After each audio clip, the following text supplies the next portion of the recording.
Today, we are doing another in our Community Spotlight series. In this segment, we take a close look at groups and organizations that uplift and support people during tough times. That was the case for the Rodriguez family from Massachusetts, who lost everything after a midnight blaze tore through their brand new home. In a twist of fate, some special members of the community stepped in to help this family get back on their feet, and I had a chance to see firsthand how they overcame their struggles. Take a look.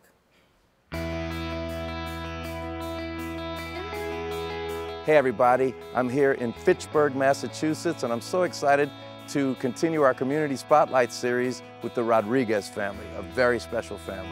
Because she knew God was on their side. Oh my God! Nice to meet you. Oh man, it's Harry. How's it going? Hi. Good to see you. Hi. How are you? Good, how are you? So nice to meet you. You too. Tell me a little bit about before you had kids, what your lives were like. We met in the streets. We met using, and we ran together, and we ran really hard. So at the age of 12, I started using. I found myself at the age of 14 addicted to cocaine. And then at the age of 18, I started using heroin. And basically found myself homeless, living on the streets, no family, lost my 3 children, had no job, nobody wanted me around. It was so bad that even addicts didn't want me around. And so I just felt like a piece of trash and like I just wanted to die and just give up. Gosh. I grew up in the projects, welfare, never owned anything. I was always the kid that went to school that got picked on because I didn't have nice stuff. I've been out on my own since 15 and never looked back. Right. Anthony and I, when we met, we were both struggling in addiction. We both found the Lord and we decided to move out here to be closer to the church. And since then, God restored my 3 children back to me, and we've had 2 more children.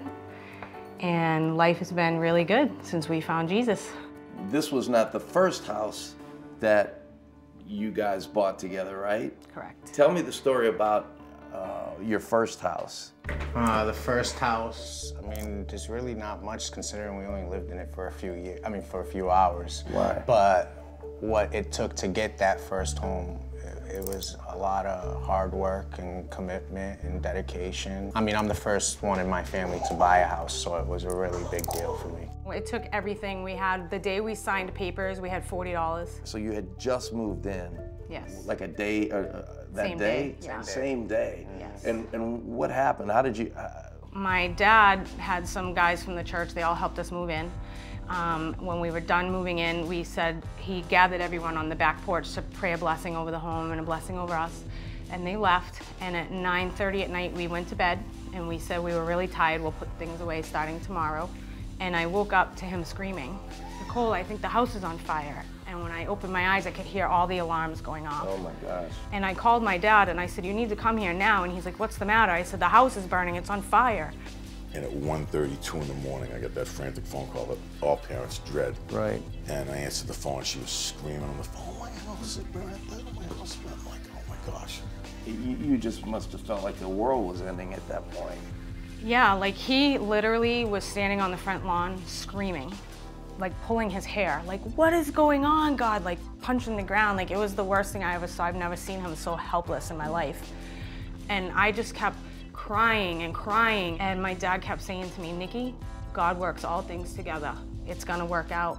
And I knew God's hand was in it. I didn't know what was going to come out of it, but look where they are now. It's really. God's blessed them. Tell me about how much your community helped you guys through this process. They actually raised $15,000 for us with the GoFundMe the minute the fire happened. The fire station held a fundraiser for us. That's so nice. Yeah. Yes, it is. So they brought us for a breakfast and they raffled Red Sox tickets. The woman that won actually gave them back to our family, bought a limo ride into Boston and gave us money for a dinner. You gotta be kidding. I've never been to a Red Sox game, and I've lived in Massachusetts all my life, so it was really a good blessing for me to be able to experience that, especially during the time I was going through. So what have y'all learned about yourselves and about the community throughout this whole experience? to not put your hope in the things this world has to offer, because it could be here today and gone tomorrow. When you live a life that we lived before in such darkness, you think that the whole world's dark and like everyone's out to get everybody. And this taught me that there's a lot of light in the world, there's a lot of good in the world, and not everybody's out to get everybody. Everyone's out to help. We're all here for a purpose. So you need to figure out what that purpose is, and you have to just go with it. They really are an amazing couple. It was an honor to spend a little bit of time with them. And if you have a community spotlight that you want us to know about, go to harrytv.com. We'll be right back. Stay with us.